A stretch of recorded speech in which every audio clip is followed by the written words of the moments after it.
Hello everyone. In this video, we are going to cover the topic how to represent irrational numbers on the number line. We'll see the variety of numbers and the variety of methods by which we can represent the irrational numbers on the number line. Okay, so let's start with this.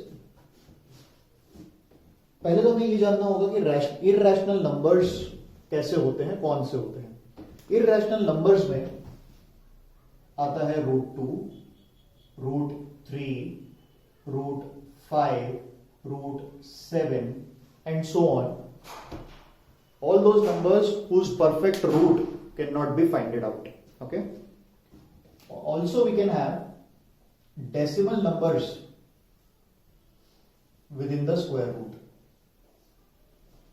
Now we'll see how to represent them on the number line. Let's start with the first basic one, that is √2.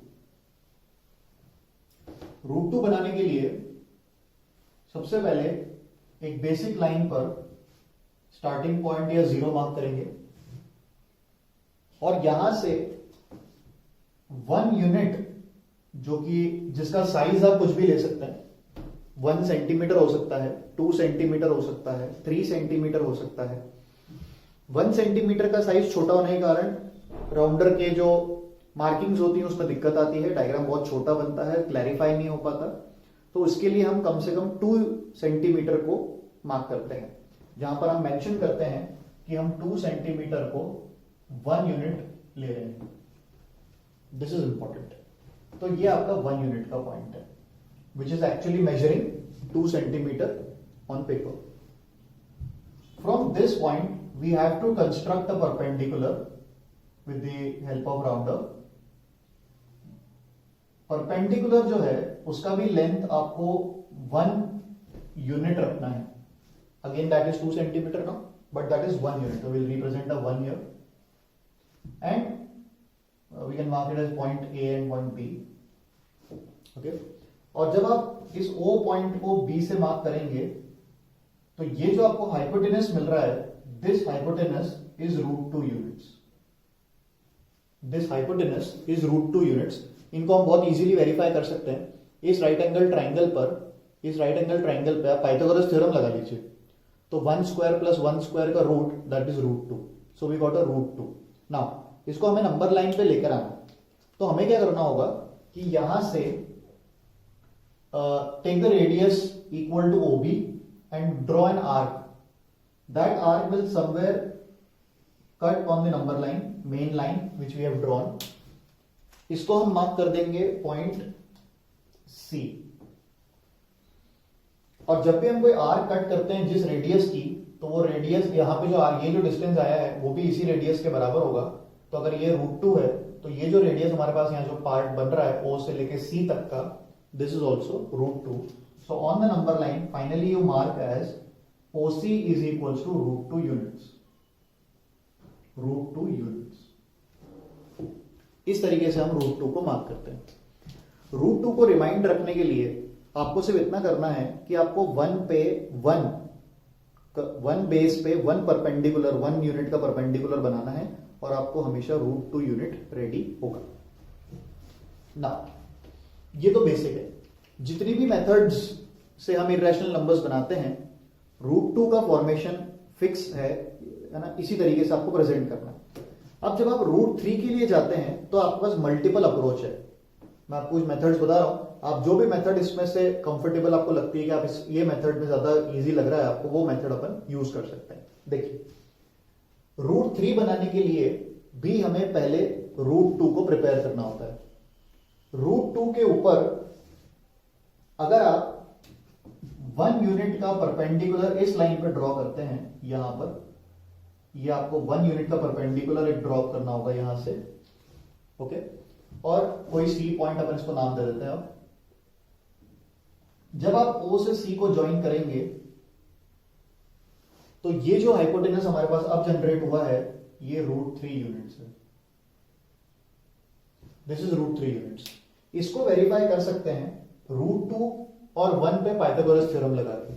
जब आप √2 और 1 का Pythagoras theorem apply करेंगे तो आपको √3 मिलता है. मैं आपको वेरीफाई करके दिखाता हूं ये वाला. अगर हम √2 को बेस मान के उसके ऊपर 1 का परपेंडिकुलर ड्रॉप करते हैं तो देखिए हाइपोटेनस की वैल्यू कितनी निकल के आती है, चेक करेंगे। This is 2 1 h² is equal to 3 h is equal to √3। That's it. तो दिस कंफर्म्स दैट कि ये जो हमने हाइपोटेनस जनरेट किया है ये √3 यूनिट्स है, √3 है। ओके नाउ एक तो √3 जनरेट करने का ये तरीका है कि √2 के ऊपर हम इस तरीके से 1 सेंटीमीटर 1 यूनिट को आगे बढ़ा दें। इसका एक और ऑल्टरनेट हम यहीं पे डिस्कस कर लेते हैं। एक और ऑल्टरनेट मेथड है जो कि आप बना सकते हैं। सबसे पहले तो हम 1 यूनिट पर 1 यूनिट से हमने √2 प्रिपेयर किया होगा। ओके इसका हमने एक आर्क प्लेस किया होगा, यहां पे हमें √2 कंप्लीट हुआ होगा। अब ये जो √2 का डिस्टेंस आपको मिला था O A B and the point C, इस C पॉइंट से अगर हम एक परपेंडिकुलर ड्रॉ करते हैं 1 यूनिट की, यहां पर अगर हम एक 1 यूनिट की यहां पे परपेंडिकुलर ड्रॉ करते हैं हियर 1 यूनिट की परपेंडिकुलर 1 यूनिट की परपेंडिकुलर अगर आप ड्रॉ करते हैं यहां पे, दिस शुड बी 90 डिग्री। उस पॉइंट को हम नाम दे देते हैं D। और अगर मैं इसको ज्वाइन करता हूं यहां से, तो ये जो मुझे नया हाइपोटेनस मिला है दिस इज √3। ये जो आपको नया हाइपोटेनस मिला है दिस इज √3। ये भी हम वेरीफाई कर सकते हैं।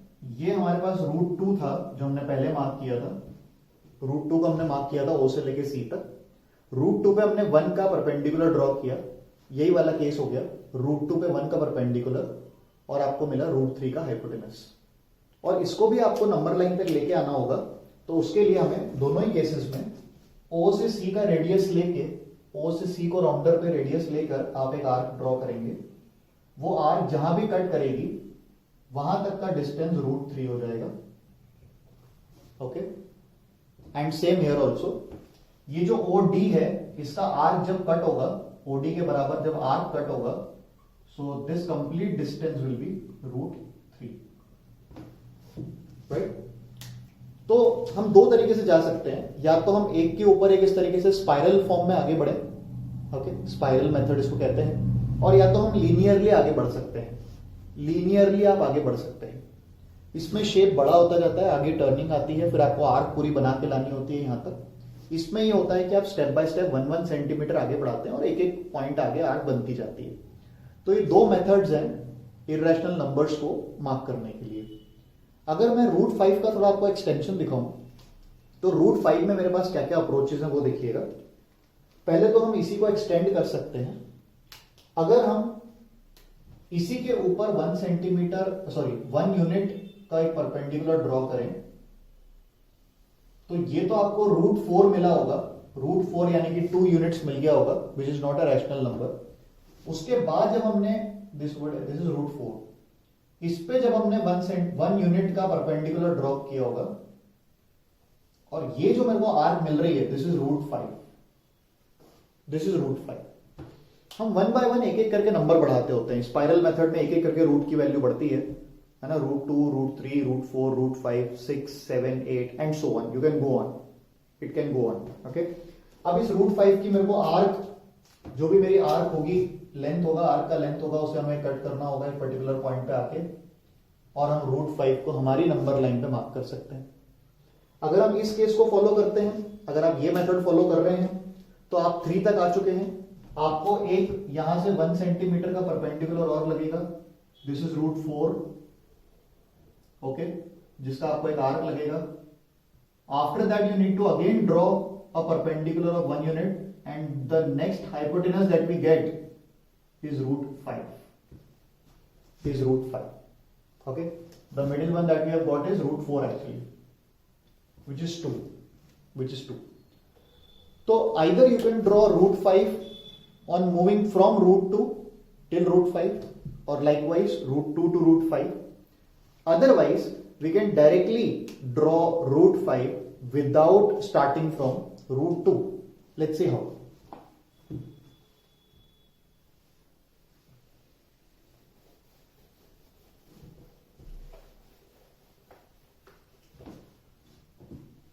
जो बड़े नंबर्स होते हैं 5 के ऊपर 7 के ऊपर जो नंबर्स आएंगे, अगर आपको कोई बड़ा नंबर आता है, रूट 11 आ गया, रूट 13 आ गया, तो रूट 2 से स्टार्ट करते हुए स्पाइरल बनाना या रूट 2 से स्टार्ट करते हुए लीनियर बनाना विल कंज्यूम टाइम.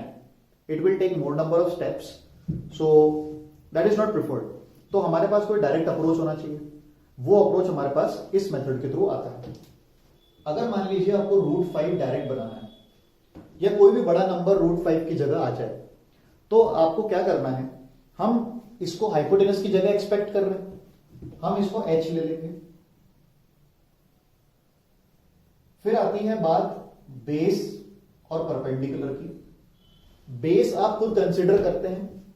बेस आपको वो नंबर लेना है जिसका स्क्वायर 5 से छोटा है. वहां वो हाईएस्ट बेस आप ले सकते हैं. आप बेस को 1 भी ले सकते हैं, पर अपन चाह रहे हैं कि हम ज्यादा बड़े से बड़ा बेस ले लें ताकि वो सिंगल स्टेप में कंप्लीट हो जाए. उसके लिए मेरे को ऐसा नंबर चाहिए जिसका स्क्वायर 5 से छोटा है. तो I can go with 2 because 2 का स्क्वायर 4 होता है which is less than 5. So I go for 2. We are working in units, we are not working in centimetres. Okay. Perpendicular you need to find out using the Pythagoras theorem. Let's see what it comes out to be. Pythagoras theorem says h square is equal to p square plus b square. Root 5 square is equals to p square plus 2 square. 5 is equals to p square plus 4. P square is equals to 5 minus 4. P square is equal to 1. So we get p is equals to 1 unit. P is equal to 1 unit. B हमने लिया था root 2 units. Now we have the direct dimensions to draw root 5. Let's see how. We'll take a base of 2 units and we will draw a perpendicular of 1 unit. If I do this, see what it gives us. A single step root 5. Base of 2 units. 2 units means 4 centimeter for us. Okay. 2 units. We have 2 units. 4 centimeter. This is 2 units. Point A. A perpendicular of 1 unit. Point B. And just join O and B. This we directly get root 5, which we have already verified from the Pythagoras theorem. ये single step में आपका root 5 ready हो गया. अब आपको सिर्फ arc लगानी है और ज्वाइन करना है. So here is the arc equal to radius OB.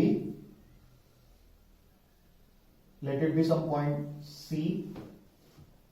So from O to C is your root 5. In this step, we don't have the requirement to draw root 2, root 3, root 4. We can directly draw root 5. Likewise, you can go for 7, 11, 13, any bigger number in the direct form in a single step. Okay. Now, one more aspect that comes is decimal irrational numbers in decimal form. Irrational numbers in decimal form like this. Root 9.8, 9.6, 11.3, 13.2, any number, any decimal number. Let's see the procedure. Okay. Let's take root 9.8. Okay. Let's review the steps. सबसे पहले आपको जितना जो number आपको अंदर दिया गया है, रूट के अंदर जो भी नंबर दिया है रिप्रेजेंट करने के लिए, उतने सेंटीमीटर की एक लाइन बना लीजिए. एग्जैक्टली उतने सेंटीमीटर की एक लाइन बनेगी. तो we have a line of 9.8 centimetres and let's mark it AB. This is 9.8 centimeters. Now we have to extend this line by 1 centimeter. To point C. Second step. Okay. Now you have to draw perpendicular bisector of AC. Perpendicular bisector of AC. More than half technique से बनाएंगे, more than half से ऊपर curve लगाएंगे, नीचे cut लगाएंगे, ऐसे C point से दोनों जगह उसको इंटरसेक्ट करेंगे. So will have the curves somewhere here और हमें एक लाइन मिलेगी परपेंडिकुलर बाइसेक्टर जिसको अपन पॉइंट देंगे M, जो कि इसका मिड पॉइंट होगा, पूरे AC का मिड पॉइंट बन गया होगा ये. ओके, फिर आपको क्या करना है, MA को रेडियस लेकर आपको एक आर्क ड्रॉ करनी है which will automatically land on C, जो कि अपने आप C पॉइंट पे एंड करेगा. ओके, इस आर्क के बाद नेक्स्ट स्टेप जो है B पॉइंट से हमें एक परपेंडिकुलर ड्रॉ करनी है to the arc. We have to draw a perpendicular to the arc. Let the point intersection point be D. And now take radius on the rounder equal to BD and draw an arc. This is our last step. BD के बराबर हमें एक arc लेना होगी और उस arc को हम यहां पर ड्रॉ करेंगे. Let it be some point E. ये जो B से लेके E तक का डिस्टेंस है, ये वाला, this is root 9.8. BE is equals to root 9.8. A very easy technique to represent decimal irrational numbers. I'll just review the steps. The first step was to draw an AB which is equals to the given dimension. Then we have to extend the line by 1 centimeter. Then we have to draw the perpendicular bisector of complete line AC, and then we have to draw arc AC. Okay, from point B we have to draw a perpendicular from B to the point D, this one. And taking BD as radius, we have to draw the arc DE. This E point is the final point. From B to E is our required length. From B to E. So these were the different techniques by which we can represent the irrational numbers on the number line. Okay. If you have any further doubts or you want any other topic to be described, you have any queries in any topic, you can just let us know in the comment section. Okay, thank you so much.